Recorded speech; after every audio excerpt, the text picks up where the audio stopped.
do you think that outcome of more project-based work and a gig-like staffing inside of companies for the large organizations that you've had the pleasure of working with, do you think that is an aspirational state that they're seeking to chart a course to, or have you seen that it's actually how they're organizing their organizations and their work today?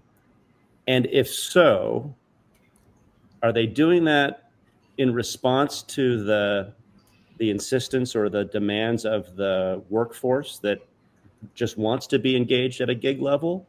Or are they pushing that change into how they hire, and are they shifting to more contingent based work? Again, within large companies. That's a fantastic question. I've spent most of my life thinking about what the world looks like 5 years from now.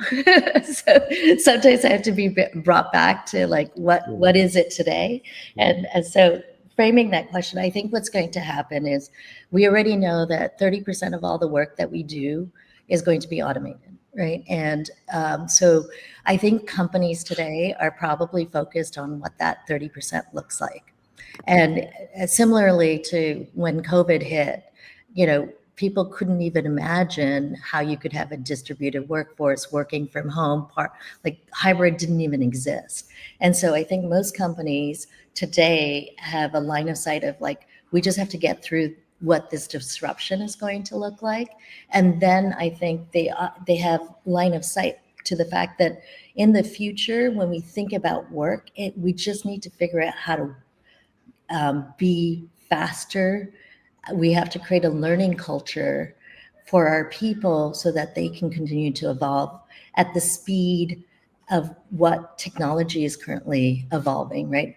We're just at the early stages of this. I mean, the speed in which technology is changing, like, didn't OpenAI just launch a browser? Like, how did that happen? Every week you open up whatever applications you're working in and you realize that there's all these new features, and that speed, I think, is going to force companies to think about how they actually organize work within those companies. I think the leadership in a lot of these companies are having a really hard time making any decision